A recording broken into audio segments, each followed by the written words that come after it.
time for Dram 100. 100 already. It seems to have gone on forever, but the fact that I've hit 100 is quite mind-blowing, to be perfectly honest.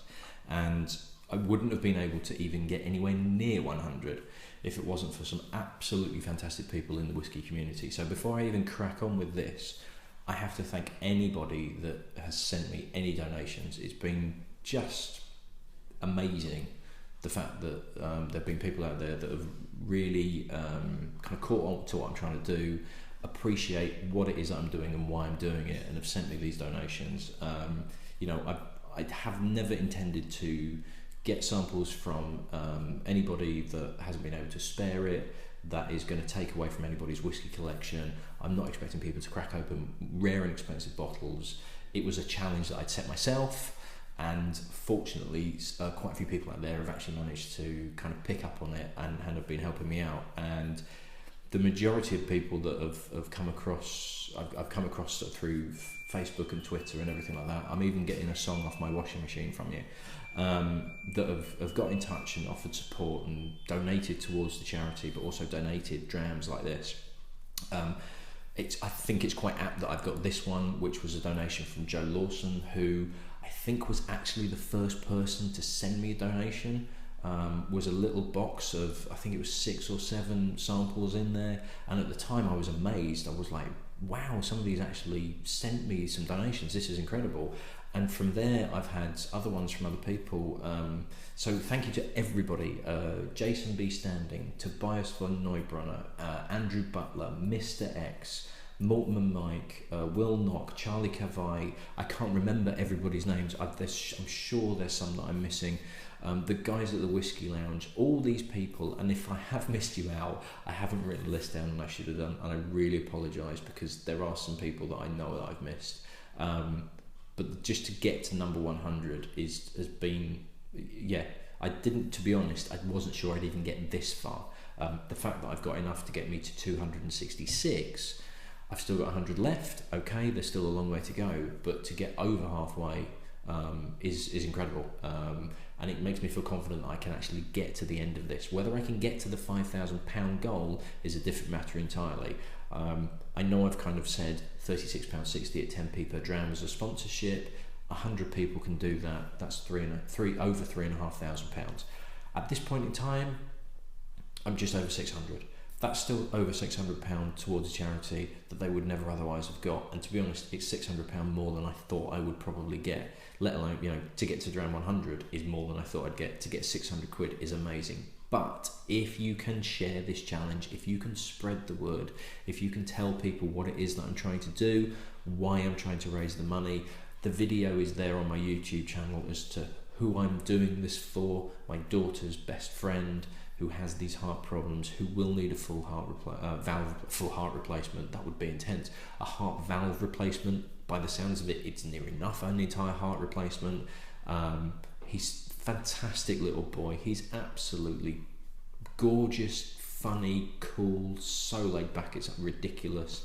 And I dread to think what we'd all have to go through, them as a family, us as a family, with her best friend, if anything were to go wrong.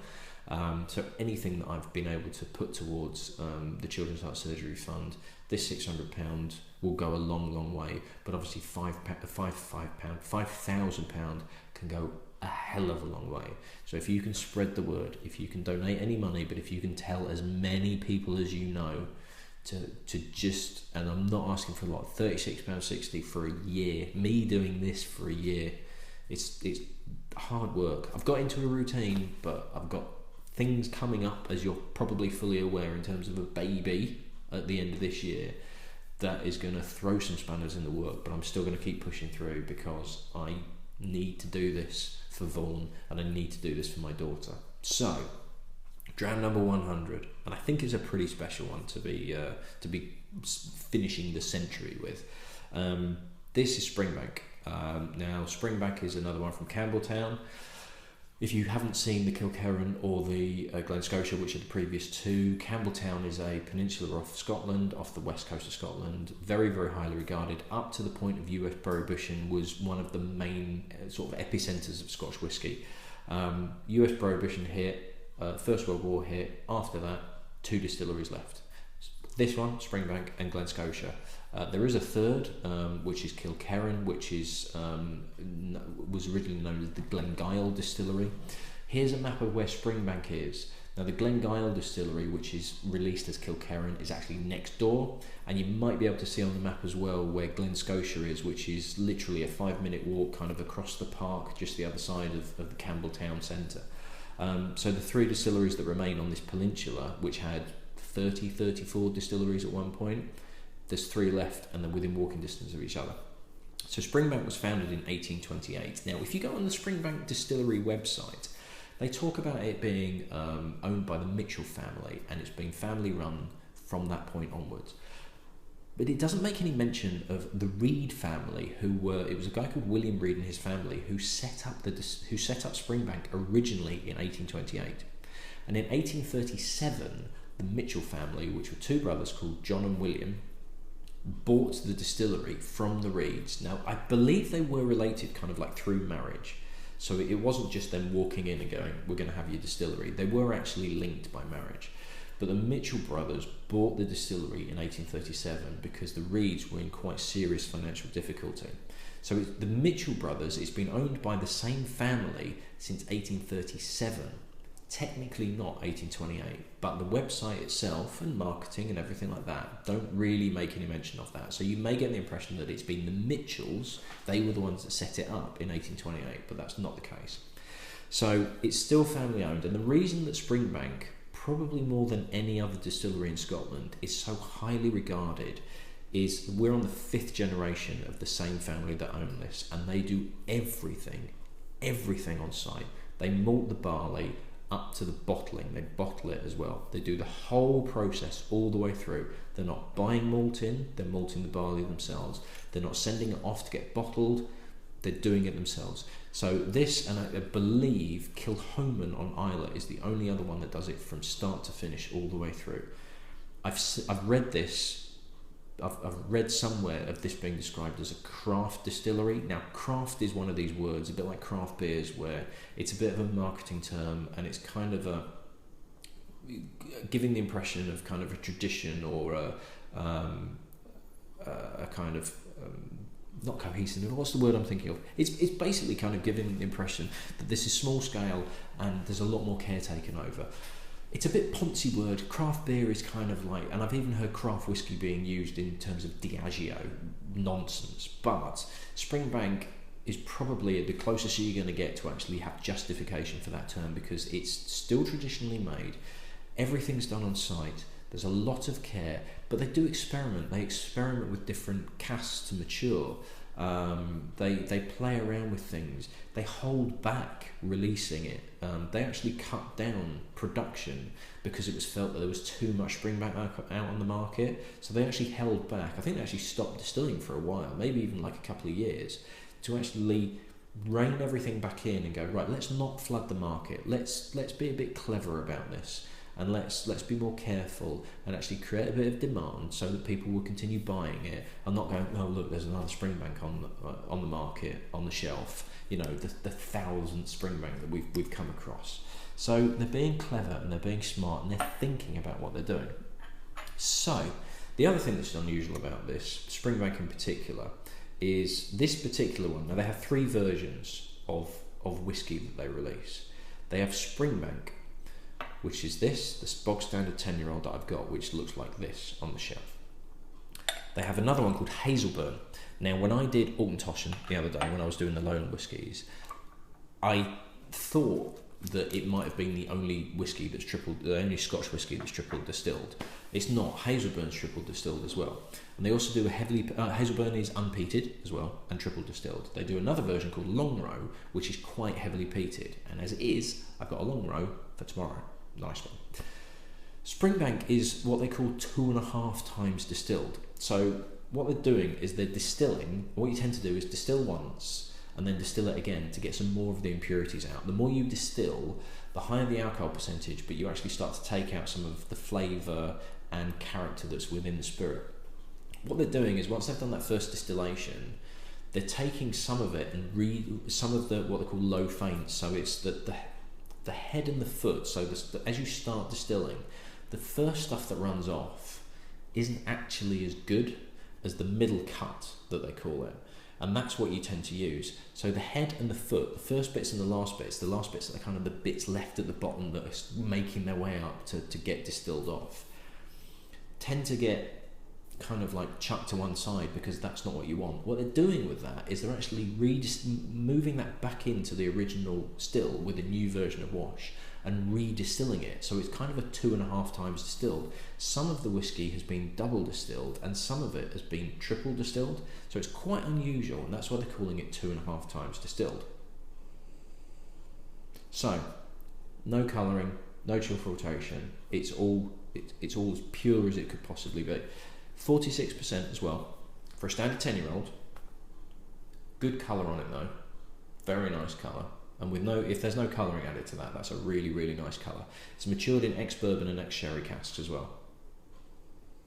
There's a really nice freshness to it. There's a bit of an oiliness, which when I did Glen Scotia yesterday, I mentioned that if you read up on what Campbelltown whiskies taste like, as opposed to what Highland whiskies taste like, that massively generic term of this is what they taste like generally, it does talk about an oiliness and a dryness, and there is some oiliness in there. But there's a nice little pepperiness to it as well. And a mintiness. And, oh God, what's that? What's that? There's almost like a grass, like cut grass to it. But there's a weird sweetness. And there's it's like a really thick green jelly type thing that you use with cooking, and I cannot for the life of me remember what it's called. It's called green something, but it's like really sweet, but it's got like a very gentle mintiness to it. What's it called? Begins with an A, and it's not algae. Green something, green A. Somebody will tell me in the comments, because I'm sure you guys will know, and girls obviously. Not that you girls know cooking. Oh, I'm getting myself into this tis. Anyway, there is some kind of, and you use it in cooking, and it's like a really thick, concentrated jelly that melts down. But you can eat it, and it's quite jelly. I know what I'm talking about. You probably have no idea. What a way to do the 100th Dram A, just talk absolute nonsense about something that probably doesn't exist that I dreamt about. Anyway, on the nose, this is pretty phenomenal, because there is loads of stuff in here. It's fresh, it's minty, it's oily. There's this green whatever the hell it is that I'm talking about that might not even exist. There is a lovely sweetness to it as well. It does remind me of like a like mint fondant. And if anybody remembers pyramids, which were like dark chocolate pyramids with a minty fondant inside, really reminds me of that, and they were awesome. I don't think you can get them anymore. I've got a feeling they're like an 80s sweet. But yeah, pyramids, because there is kind of a dark chocolate nose to this as well. I haven't even tried it yet, and I could just sit and sniff this for hours. That's amazing. That is absolutely brilliant. I hope it's good on the palate. Oh, that is lovely. Do I need to try it? Yeah, I probably should actually, shouldn't I? I hope it's as good on the palate, because if this tastes wishy-washy or crap, it's going to be really disappointing.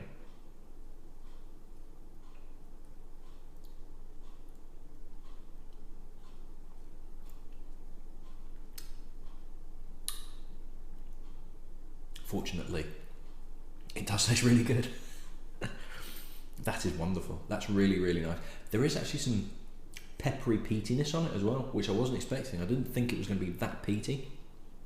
But there is definitely, and it's a nice sweet peat, but there is a touch of pepper, and sea salt comes in there as well.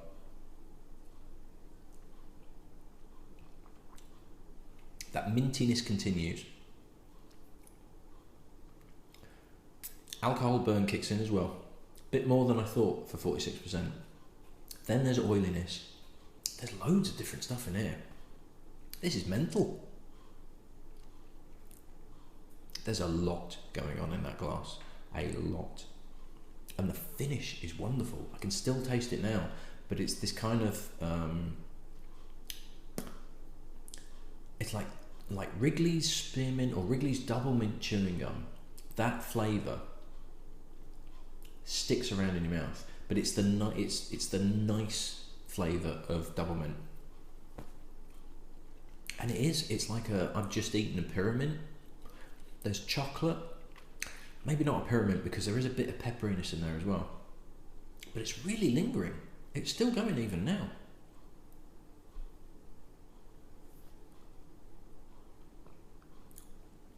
There's sweetness to it, there's a touch of black pepper, there's a touch of sea salt.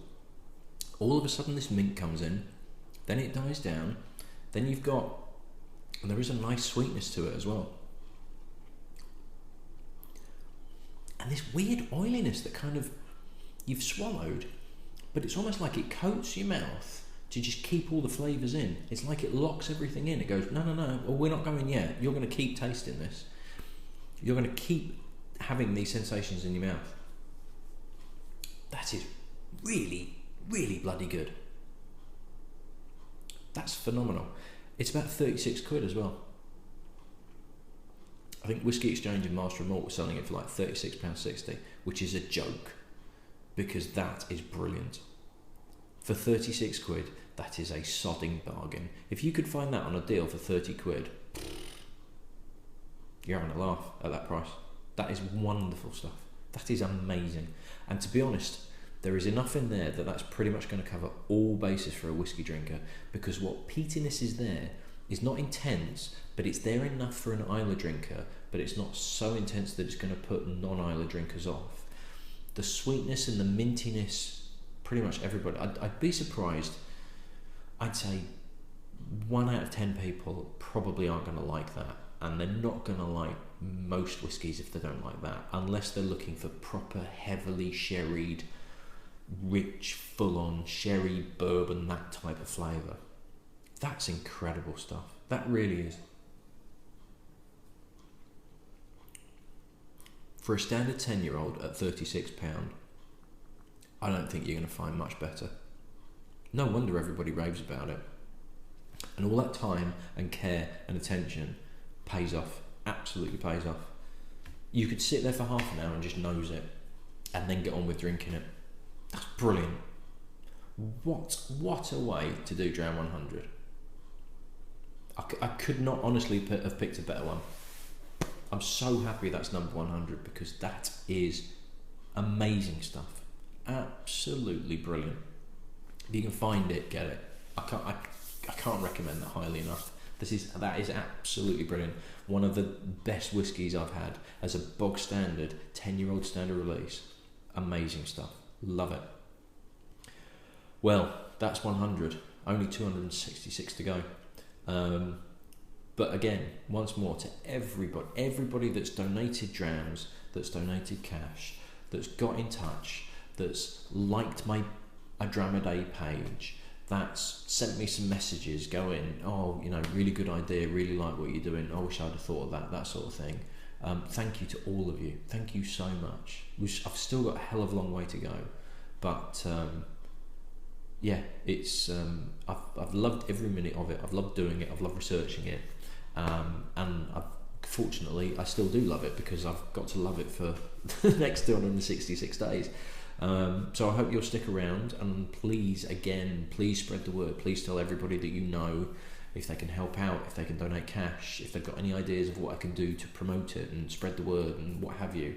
I don't really like promoting myself. I don't have a lot of self-confidence, but this means a lot to me, and this is why I'm pushing through the fears and difficulties that I've got personally. But you guys and girls out there that have been getting in touch and being absolutely fantastic people are really, really helping me in more ways than you would realise. So yes, that is Dram 100. I shall see you at Dram 101. Cheers.